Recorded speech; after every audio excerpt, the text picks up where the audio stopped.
Hey guys, Fox here. Just wanted to do not necessarily a top 10, but I'm going to do my 10 most favorite PS2 games. And they're not going to be in any particular order.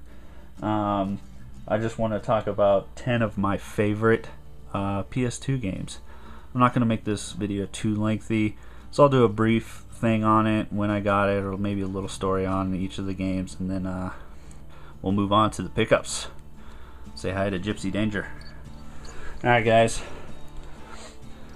up first is one that I got pretty early in the PS2's life. I'm not sure when it came out. I'm looking at the back of the game now. Yeah, really early, 2001. Shadow Hearts, a Midway game.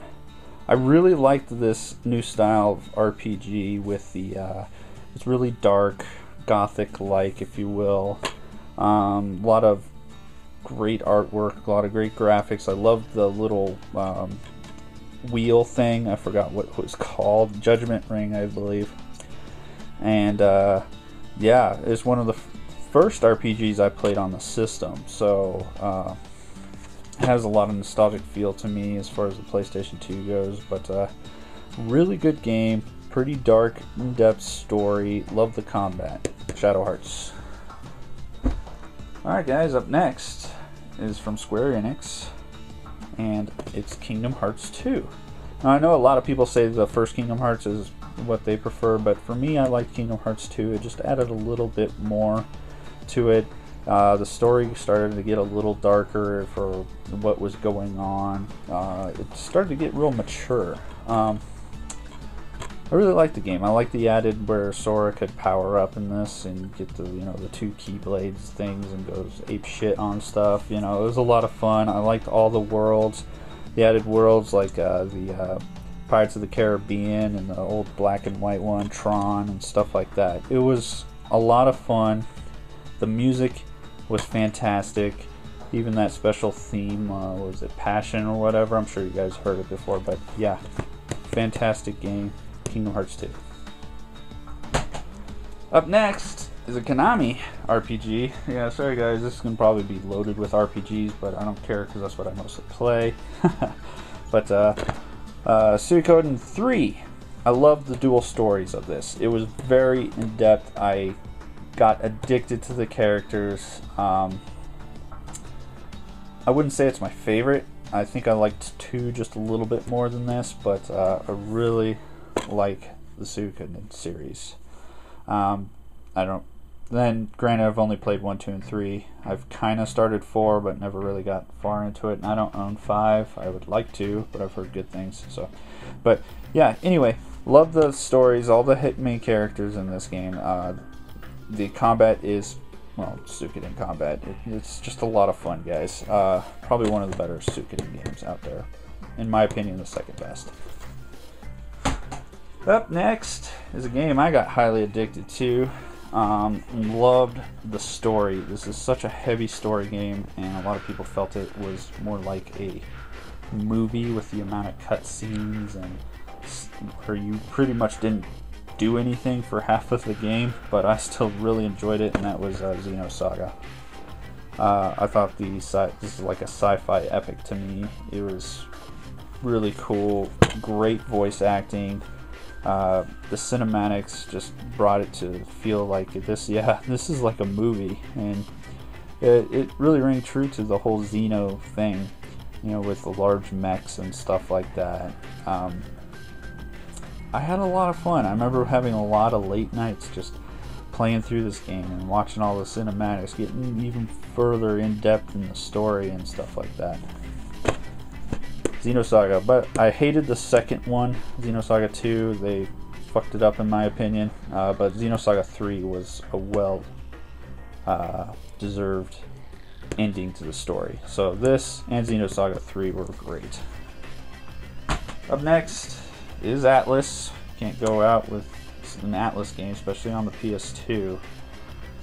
We're going to start with Persona 3. This is the FES version. This one had the kind of like these after story, if you will. I forgot exactly what they called it, but I'm a big fan of the Persona series. I like the story. They always have great character development. You get attached to all of those characters in the game. I found this one to be actually a little more difficult than the fourth one, but it was great. What can I say? It's a Shin Megami Tensei game, and I love them. And of course, Persona 4. Probably one of my favorite, if not my most favorite RPG on the entire system. The characters, each of the characters in this game, I adored, I loved, I got so attached to them.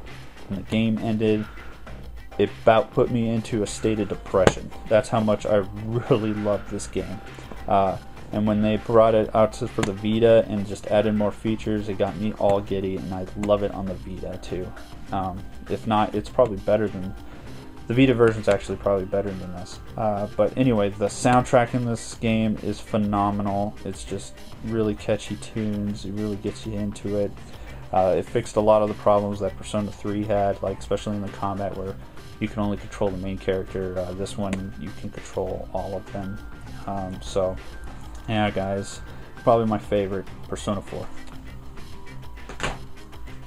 Up next is a little known game. Not a lot of people, I don't think, have played it, but I loved it because I love the first game in the series. This is Legaia II Dual Saga. The first game, Legend of Legaia, was probably one of my favorite, is among my favorite PlayStation RPG games. But this one is just great. It's a true sequel, uses the same style combat. It added a couple new features where you could, chain characters, arts moves, and stuff like that. The story wasn't as good as the first one. I know some people say the story in the first game was pretty lackluster and they didn't like it much, but I love these games. And, to be honest, it's probably the combat system that really gives the love to me. So, yeah, guys, if you're a fan of Legend of Legaia, seek Legaia 2 out. This is just a good sequel to the game. I'd probably beat it a couple times. Up next is, what do you know, not an RPG. But it is a music-based game, and it's probably one of my favorites. And that's Frequency. This is, I think Harmon X is one of their first games they made before the whole Guitar Hero Rock Band thing, all that stuff. The sequel to this game was Amplitude, and I think a lot of people liked Amplitude more. Amplitude was a little easier, in my opinion, than this one. I liked the difficulty of this game, and the music was great. It's pretty much all techno, trance, house, stuff like that, pop music and everything. And it was really easy. You use 3 of the triggers on the PS2 controller and the D-pad, and that was it. You switched instruments or vocals or whatever with the D-pad, and then you had 3 little things that would come down the lane and that you would hit with the triggers. A lot of fun and great music. Up next is one of the early RPGs on the system, and probably one of the more beautiful ones at that too. And it's getting a re-release here pretty soon in an HD format. Final Fantasy X. I really like this game. I played it a lot. I put a lot of hours into it trying to get all, everything in it, all the ultimate weapons and all that jazz and stuff like that. A lot of fun. The main character, Titus, he was likable. I mean, he's not the best main character in any Final Fantasy by any means. Yuna, she had her own type. A lot of people liked her, but I think a fan favorite was either Auron or the chick in the black dress, Lulu.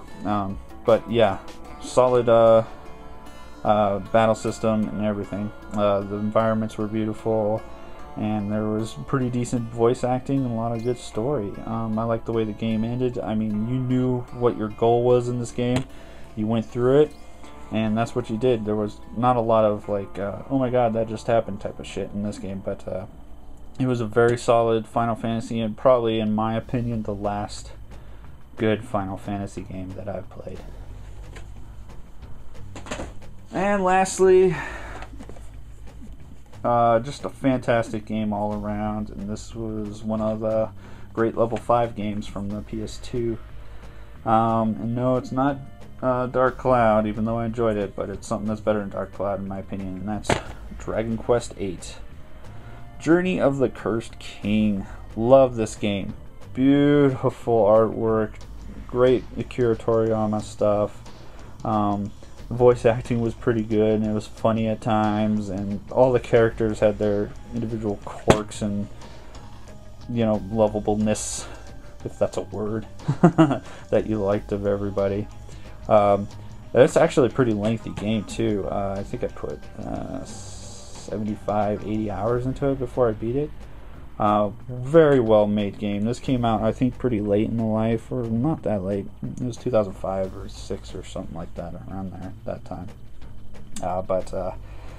Yeah, absolutely love this game. This is by far my favorite Dragon Quest game, or Dragon Warrior back in the old Nintendo days, or even PlayStation 1. But yeah, loved it. Alright guys, that's my top 10 PS2 games, not in any particular order. This is, remind you guys, this is my personal favorite. As you can see, it's loaded with RPGs, so you guys might not agree with it, but by all means, leave a comment with some of your guys' favorite PS2 titles. I'd like to hear about them. And anyways, off to next, we're going to show my pickups for the last week. Alright guys. Alright guys, pickups. First up is something I quickly picked up at a local GameStop just because a couple of my buddies, or let me rephrase that, one of my buddies wanted to play this since, you know, October's just around the corner and everybody's in the mood for Halloween style games and stuff, and we were like, let's play a zombie game. Okay, he's like, Dead Rising 2? I was like, sure. So I went, picked it up, Dead Rising 2.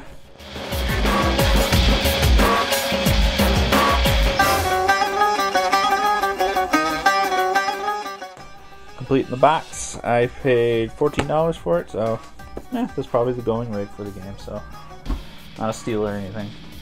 Next up is some thrift store finds, and man, I've been lucky finding NES stuff at thrift stores lately. Just really lucky, because in my last pickups you saw me pick up a bunch of stuff, boxed NES games and stuff like that. First up, for $4, Capcom's Chip and Dale Rescue Rangers.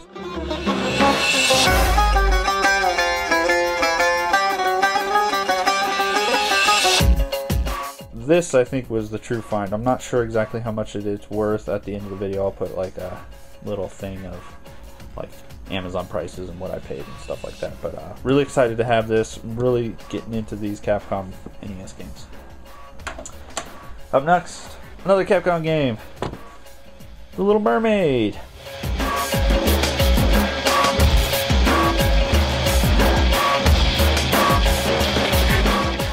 I saw this and I was like, oh, I gotta get that, because it reminded me, just the other day I was watching like an old Retro Liberty episode, and they were talking about how good this game is, so I picked it up.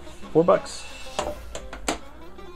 Next, something I already have, but you know, if I could find this for $4, Mega Man 2.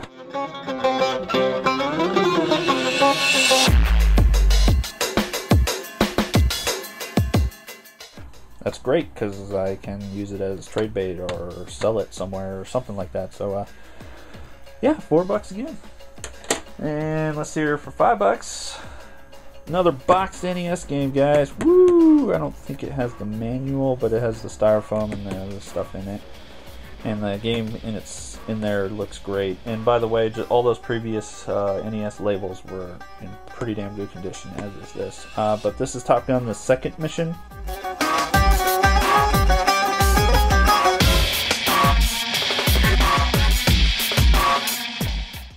Never played it. Only played the first Top Gun. Didn't like it, but for $5, a boxed NES game, I usually won't pass up on it. And the box is in fairly good condition too. So, alright guys, that's the pickups. I hope you enjoyed the video today, and leave your comments and whatnot at the bottom of the video, telling me about some of your favorite PlayStation 2 games. Alright guys, thanks for watching.